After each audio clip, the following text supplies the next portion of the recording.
Hello everyone and welcome back. Today I'm going to teach you how to use the Dazz Cam app. Now this is free and it helps make your photos and videos look like they were shot on vintage film cameras. But first I'm going to show you a slideshow of some photos I took so you can see what they look like.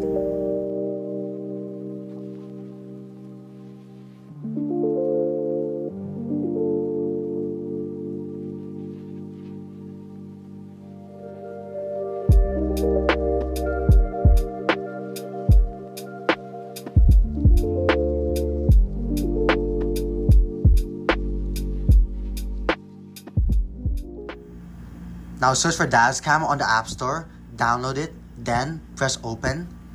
This is what the interface looks like. By default, the app is free, but there's also a pro upgrade, so you can either pay annually or pay a one-time fee for lifetime access. Now this unlocks all camera models and lenses. It also gives you additional features, and you can learn more about that within the app. But for this video, I'll be using the Dazz Cam Pro subscription, so you may see some cameras that you don't have with a free version. But don't worry, since the free version is also really good, and I actually used the free version for a really long time before I upgraded to the Pro one. Once you open the app, you'll see this user interface. Now this area is called the viewfinder, and it's basically what gets captured in your photo. Very self-explanatory. Now if you tap on this number at the bottom, that allows you to switch between the different lenses on your iPhone. Now keep in mind that you may have a different number depending on the iPhone model. I'm using an iPhone 14 Pro for this demonstration, and this phone has 5 different options. So we have 13, 24, 35, 50, and 120. So if we go to 13, this is very zoomed out. It uses the ultra-wide camera. And on the other hand, if I tap on 120, this is now very zoomed in. It uses the 5 times telephoto camera. And as you can see, it is super zoomed in to the point where it doesn't even focus. So we gotta move backward, and we can't really fit on this table. Anyway, I'm gonna move it back to 35, and now you'll see that we do have a sort of smaller rectangle that's in white, and that is our new viewfinder. So basically, whatever is in this rectangle is what gets captured in the shot. So despite us being able to see in this sort of outer area, this area will not get captured in the shot. Now let me demonstrate that by pressing the white button. This is our shutter button, and that will take the photo. As you can see, only the area that was inside the rectangle got captured. Now we're gonna move on and check out some of the other options. Now next to the button that allows us to select our camera, we can adjust the white balance over here on the left, or like the sort of color temperature. So if we want our photo to be cool, we can drag the slider to the left, and if we want it to be warm, we can drag it to the right. We can also tap on a preset like auto, and it will automatically adjust. So if I point it towards this light, as you can see, the slider is automatically adjusting depending on the situation. Now if we tap on this button on the right, it's very self-explanatory. If you notice the icon, it's basically the brightness of the photo. So we can bring it down or bring it up.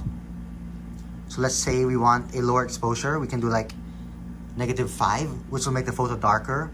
Or if we want it to be brighter, we can bring it up. Again, there's also the auto, and I will automatically choose, well, right now it just shows 0. So I guess that's the default one.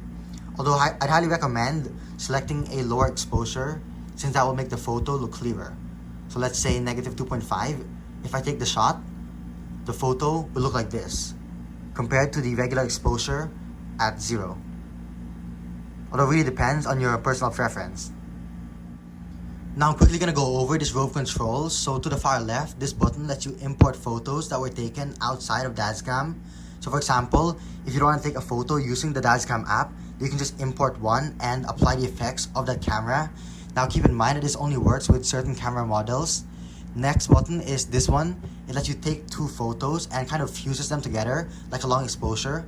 So for example, if I take a photo of the castle and take a photo of the table, I know the photo is blurred, but you can kind of see that it did fuse the 2 photos together, and you can get some really creative shots, although personally I never really used this. Towards the center, we have our timer, self-explanatory. We have our flash, and this button which flips the camera so you can take selfies. In the top right, these 3 dots give us additional options like enabling the grid, level, toggling the location so we can turn it off, or the zoom mode. Now this basically gets rid of the white rectangle and fills up the whole screen. And as you can see, we now have our level and grid, so it's easier to shoot. I'm going to turn them off. This button on the bottom right allows you to select your camera. As mentioned earlier, I am using the Pro version, so you may see some cameras that you don't have access to. I can scroll through my different cameras. So for example, I'm going to select the FXNR. This is one of my favorite cameras, and in fact, it's also free with the, well, it's free with a free version basically, so you don't have to pay for it. And we also have different effects, so we can adjust the lens effect like prism or flash, or just disable it. Then by tapping on this button, we can access the aspect ratio, so we can have it like 1:1 square, 4:3, or maybe even 16:9, which is like a cinematic aspect ratio where it's a rectangle. So I'm gonna show you what this looks like. I'm gonna take a photo. We're gonna adjust it first and do auto white balance. And as you can see, we now have a cinematic film-like photo. Check this out. Now once you take a photo, it will automatically save into the sort of built-in gallery within Dazz Cam. So you can access that by tapping on this photo on the bottom left, so it's the most recent photo. And there are also a few additional settings. So when you take a photo, if you enable export to album, it will also save to your iPhone's Photos app, which makes it really convenient if you want to share it. Keep original photos lets you keep the sort of unedited photo, so basically the regular photo without the Daz Cam effect. We also have some other options that were visible when we tapped the 3 dots earlier, like the save location and assistive grid and level. Now mirror front camera will basically mean that the front camera is mirrorized and will not flip your selfies. Live photo cover selects what part of your photo ends up as the cover for the live photo. So we can select like the frame at 5 seconds, at 0.5 seconds, or at 0 seconds, which is basically when you press the shutter. Aside from that, there's really not much. It's a very simple app. We do have the sort of timestamp format, and some cameras will have a timestamp that you can enable, which will basically print the time onto the photo itself. Hopefully you enjoyed watching this video and found it useful. Stay tuned for more videos on iPhone apps, and feel free to leave a comment, question, or a suggestion down below. Please like and subscribe for more, and support the channel. So, thanks for watching.